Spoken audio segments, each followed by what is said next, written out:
Hello, welcome back. My name is Aladino, and together with my wife Maya, we are refitting a Cape George Cutter 36. Last week we focused on painting the bulwarks and decks, and Maya continued on the task of sanding the overhead beams to prepare them for varnish. This week I've got several different projects on the go.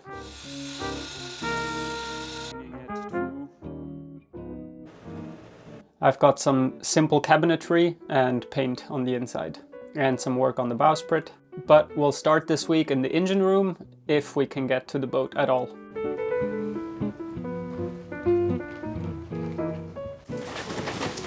Hey Deanie, what are your thoughts on the weather conditions? As you all know by now, we are very rarely in real time, so it's not actually snowing anymore right now. But that day it was, and we were getting ready for Brian's visit. Why is that? Marine engineer Brian is coming tomorrow, and that's always when we focus on the engine. I have a little bit of fiberglass to do around the stern tube, so I'm gonna take care of that now.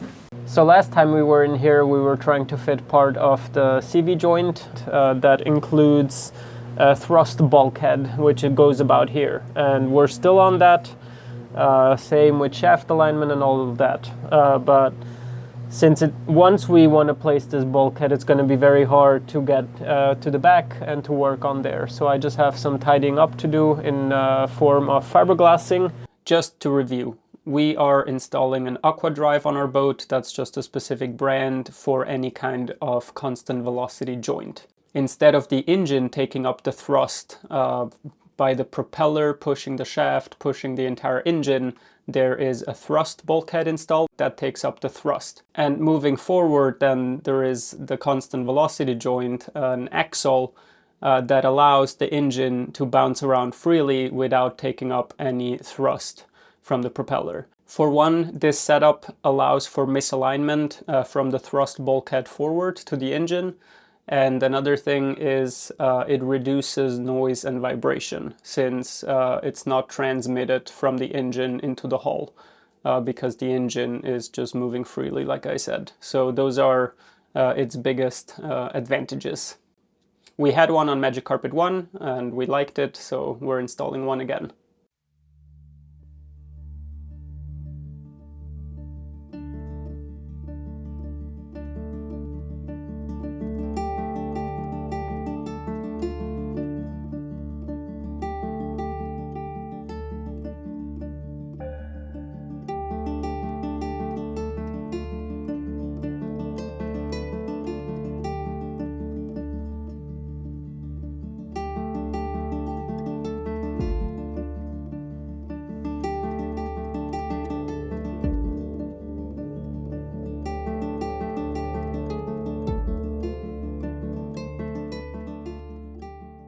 Brian, engineer the first, is here again helping out, holding the camera right now. So it's been a day that we have been working with the shaft alignment again to come up with the position of this thrust bulkhead, which is a vital part of the CV joint, the aqua drive that we're installing. So we have determined where lengthwise where we want this bulkhead, but now it's also about having it perpendicular to the shaft. But right now we are trying to determine the sweet spot of where the shaft should be in the cutlass bearing. There is a bit of play because of the length, of course. There's a bit of a lever.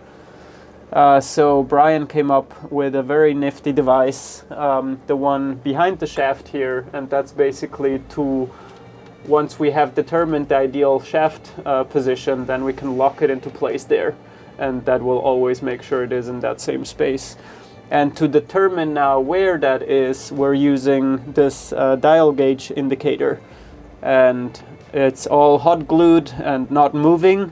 Now it is showing the shaft at the resting place, but since there is a bit of movement, like I said, we can push it up, and then this is the top spot and this is the bottom spot. So the idea is that we divide that distance and then we bring up the nifty device that locks the shaft in halfway. So then we have centered it in this orientation, and then we're going to move the dial gauge over to the side and do the same with the sideways play, place it in the middle, and then the device locks the shaft. And then we can remove the dial gauge, bring in our bulkhead, and then know exactly, because this is the old mock-up. We decided to redo it.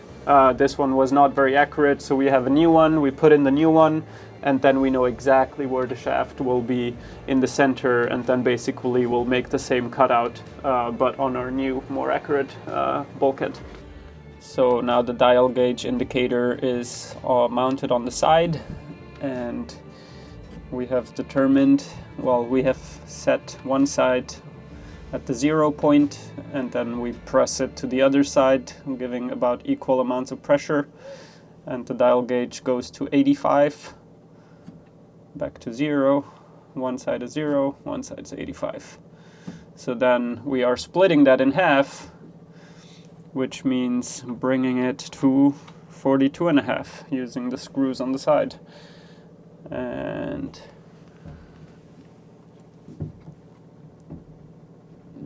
(41, 42, 42.5), there it is. And now I just lock the lock nut, bring in the other one, lock the shaft, and now it's already at the height, at the midpoint, and now it's squeezed at the center in this orientation as well. As much as an aqua drive allows for misalignment, that is from the aqua drive forward. The part that is the shaft that goes to the stern tube, the cutlass bearing, those things still need to be aligned as perfectly as possible, not to put excessive wear on the cutlass bearing or still have vibration in that section. So that is still very important.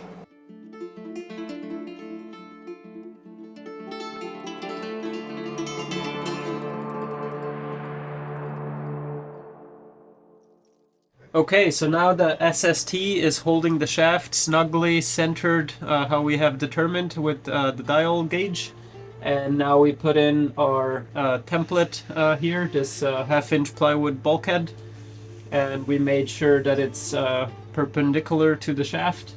And once this one was in place, we moved the shaft so that it touched the face of the plywood, and I traced around, so now we know exactly where the center of the shaft will be. So now we can remove this again, mark out how to make the circular cutout for the aqua drive component. Yeah, but that we can all do on the table with pencil and ruler and caliper, and then we're gonna use this one to make our actual bulkhead. Could be G10, could be aluminum, could be many materials. I think we're gonna go with aluminum. So yeah, that's the next step.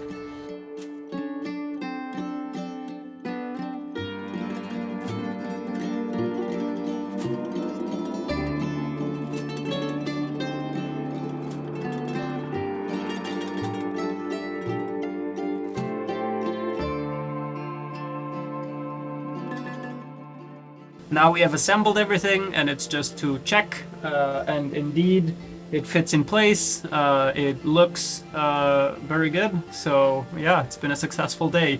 And now the template can be brought to the fabricator, and they're gonna make that out of aluminum. And the next steps will be, the shaft is gonna stay like this because it's held in place by the collar and it is in the position where we want it to be. Then we will put on the coupling, and then we will bolt the aqua drive thrust bearing onto the coupling. It's all going to become one unit that is not going to wobble or sag or drop because of our SST here that holds the shaft locked in place. And then we also bolt the bulkhead onto everything, and then I will glue, but that's all the next step once we have the actual aluminum plate. Welcome back. Now it's been a couple of days without filming. It's one of those weeks where I'm just going after a task here and there. One of those things is this cabinet that we extended does not have cabinet doors yet, like the one behind me, so I'm going to recreate those.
And next, I'm gonna take you into the container because some little bits have happened there too. Alright, here we are in the container, and here's the bowsprit, and it seems like it would have been quicker building a bowsprit from scratch, but it's always been little snippets here and there that we work on it. And it is very soon ready to be finished, which means coated. So if I flip it over now, then I'll show you the teak base, which has been nicely prepped, but now also glued and shaped. So here you can see the teak base that has been installed. Now it's also taped because that's the next step. As I said many times, I plan on inserting GRP tubes. So I'm gonna have one here for the chain roller, and all these other ones are 5/8 OD and 1/2 inch ID inner diameter. So you can see that I've already taped up the area. That's because in a moment here I'll flip the bowsprit around, glue in all these tubes. I'll do that tonight, and then that's off to cure. And I'll be doing that using one of these handy Total Boat thick sew cartridges. They have been really amazing. Just put it into a caulking gun, squeeze out the epoxy that is already mixed, or that is being mixed in the process when you squeeze it out, but it's already thickened, and it's all ready to go then. Yeah, super exciting. So I'll do that now, just before going home for dinner.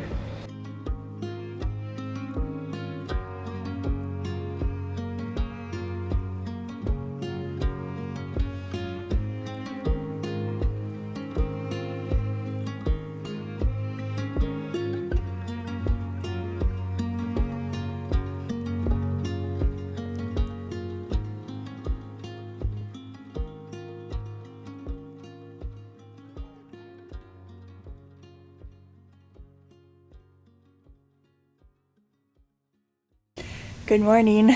It is way earlier than we are normally at the boat shed. Deanie and I are not early people. But I woke up this morning at 4:30 to the weirdest and loudest scraping outside my window. And so I woke up all startled and I looked out the window, and classic Vancouverite, it was a snowplow, but we're not used to hearing them because it snows very rarely here.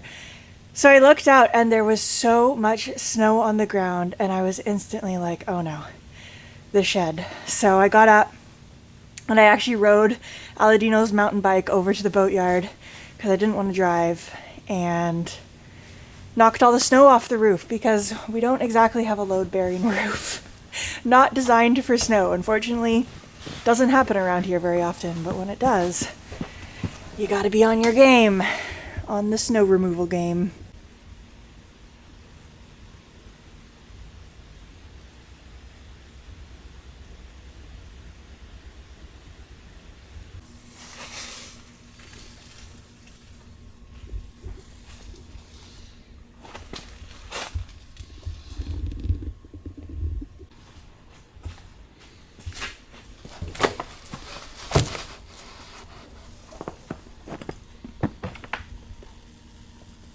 You might be wondering about the shed situation. We mentioned that the yard wants to move us and the shed will have to go for that. But for now, there is a boat in front of us, and I know that they still have a bit of work ahead of them. So if that boat is still here, that means we are safe for the time being as well.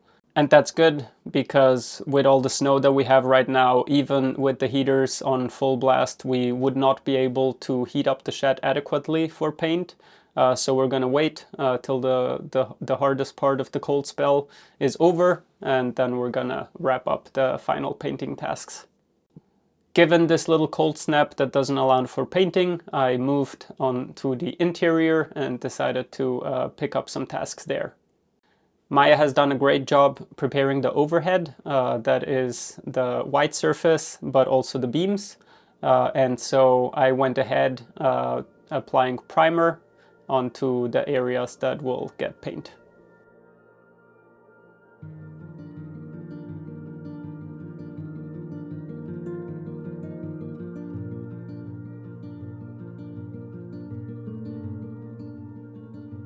Tuesday afternoon in a friend's basement.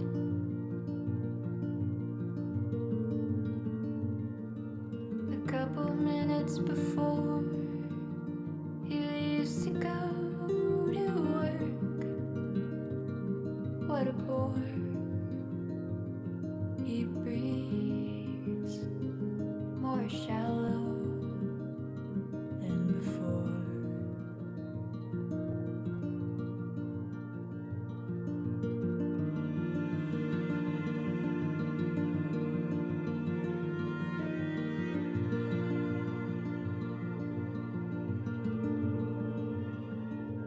Wondering what to do, where to go with who.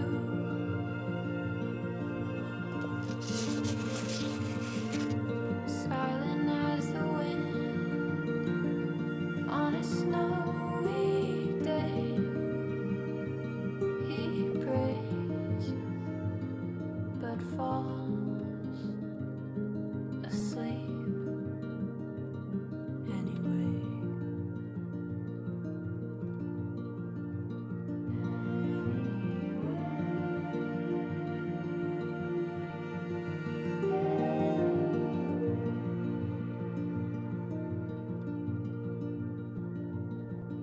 A couple boxes and a nameless drawer.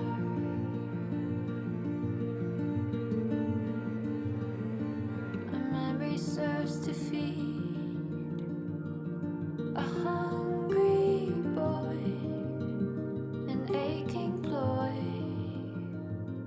Be darling, kind and coy.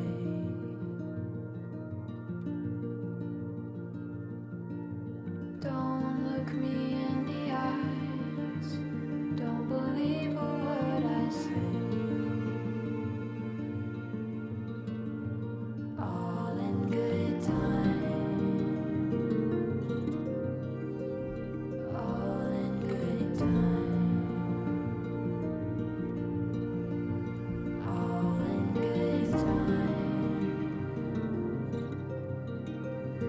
All in good time.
the sunrise from your doorstep. Have you ever heard tomorrow call your name? On a Monday in the summer, I am wondering again, will I make it through the busy week? I just wanna drift back to sleep. I'm living it up in the early morning. I'm taking my time while my worries breathe. The neighbor's alarm is going off now as the sun begins to creep above the trees. It's a cold one, but I know I cannot linger. When it's cloudy, there is no one up but me. I'd fall back into the safety of the covers, but resentment makes me start my day. I'm really happy with the amount of tasks that we got done this week despite the cold spell. We just shifted focus. A heater inside the boat is enough to get tropical temperatures, so it was good to continue in there. And later in the week, as the snow melted and the temperatures got a little better, I prepared for the last little bit of kiwi grip. This was a productive week, like often. Thank you for being here. Thanks for commenting, cheering us on. Huge thanks to our patrons, and a really heartfelt thank you to the names now appearing on the screen. We will see you all next Friday.